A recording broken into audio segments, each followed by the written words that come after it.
Oi, hoje nós vamos falar sobre Rodrigues Alves e a biografia dele é o começo do nosso trabalho. Ele foi um grande político brasileiro, inclusive ele foi o quinto presidente da República aqui do nosso país. Ele governou o nosso país na presidência dos anos de 1902 até 1906. Não teve segundo mandato, apenas o primeiro. Ele era paulista, já começamos por aí, ele nasceu em São Paulo no dia 7 de julho de 1848, na cidade do interior de São Paulo, chamada Guaratinguetá. Ele era filho de português, o seu pai era Domingos Rodrigues Alves e a mãe dele era a Isabel Perpetua Marins. Eles eram fazendeiros portugueses. Desde pequeno, e sempre no seu âmbito escolar e na sua vida profissional, ele sempre se destacou, sempre foi um grande profissional e sempre foi classificado como o primeiro de sua turma em todos os aspectos. Ele estudou na cidade dele, em Guaratinguetá, depois ele ingressou para o Rio de Janeiro, no Colégio Dom Pedro II. Ele se formou em Direito na Faculdade de Direito de São Paulo.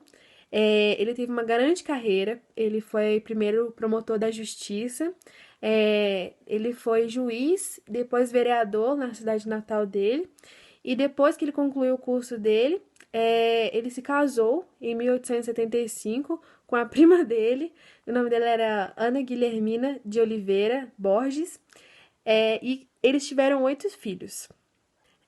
Ele exerceu muitos cargos políticos aqui no país. Ele foi um grande protetor da paz na sociedade brasileira e ele faleceu no dia 16 de janeiro de 1919, no Rio de Janeiro.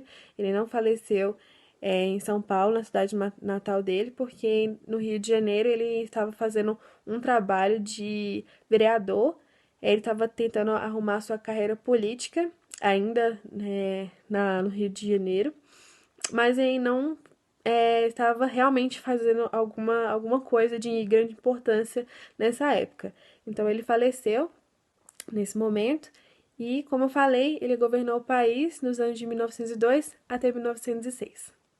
A candidatura de Rodrigues Alves à presidência da República foi apoiada pelo presidente antecessor, Campos Salles, que buscava um sucessor político que continuasse sua economia política de austeridade fiscal.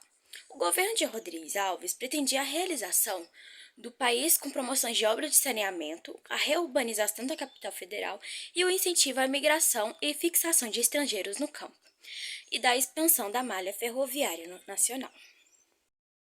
Os feitos do Rodrigues Alves é a reurbanização da cidade do Rio de Janeiro, que foi desenvolvida durante o mandato do prefeito de Francisco Pereira Passos e foi inspirada na cidade de Paris, onde as ruas foram alargadas, os portos melhorados e os cortiços dos postos abaixo. A iluminação da pública foi expandida, o sistema de fornecimento de água e coleta de esgoto aprimorados e os morros do Senado e do Castelo foram demolidos. A questão da habitação da cidade se tornou muito mais precária, já que a população trabalhadora foi para os morros e para os subúrbios da cidade, já que não conseguiam pagar para ficar no centro dela. Para a realização dessas obras foram contraídos empréstimos externos pelo governo federal. E bom, como já antecipado pelas meninas, o governo de Rodrigues Alves durou de 1902 até 1906 e um grande movimento aconteceu durante seu governo, que foi a Revolta da Vacina, em 1904. E para vocês entenderem melhor, o que aconteceu, um pouco antes, em 1900, foi declarada uma epidemia de peste bubônica no Rio de Janeiro. E decorrente dessa epidemia, muitos casos foram acontecendo, aumentando à medida do tempo.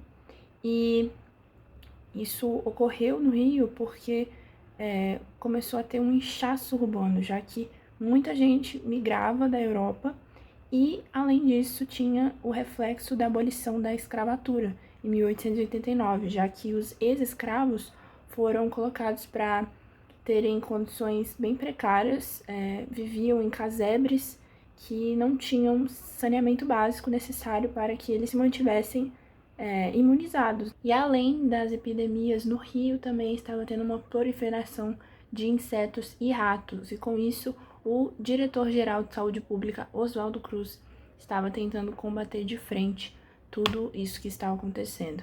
Em 1903, ele decidiu viajar para descobrir como Cuba acabou com o surto de febre amarela que também estava acontecendo no Rio de Janeiro. E com isso, ele descobre que o vírus não se transmitia pelo ar ou pela água, que era o que eles acreditavam na época. Ele descobriu que era, na verdade, por Aedes aegypti, o que a gente conhece também por transmitir a dengue hoje em dia. Então, Oswaldo volta para o Brasil e isola os doentes, e com isso, já aplicando, né, o que ele aprendeu, já começou a cair, né, o número de infectados, mas surgia ali um outro propósito, que era combater a varíola.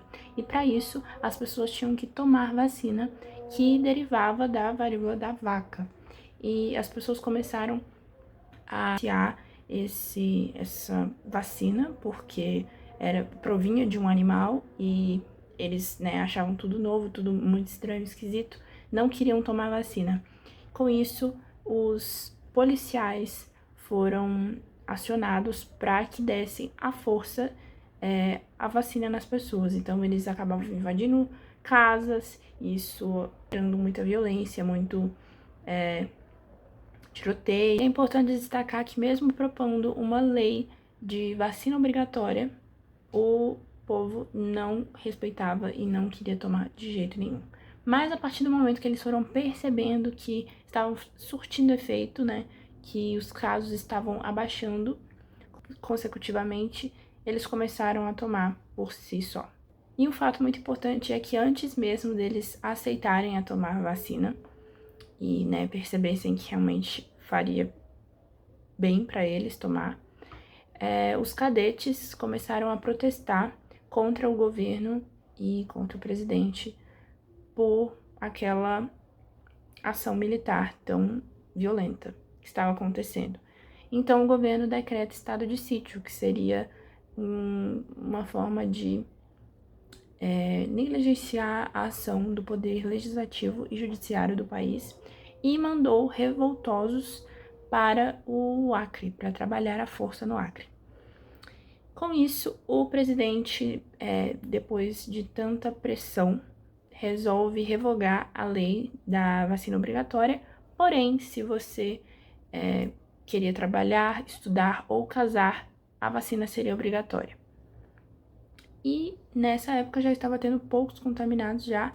E bom, o que a gente consegue concluir com tudo isso é que, por mais que esteve a intervenção militar para que as pessoas tomassem a vacina, isso resultou na diminuição do contaminamento da doença.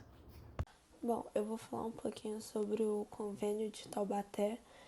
Rodrigues Alves, no seu último período de governo, criou o convênio de Taubaté, que foi uma medida econômica proposta pelos cafeicultores com o intuito de equilibrar o preço das sacas de café.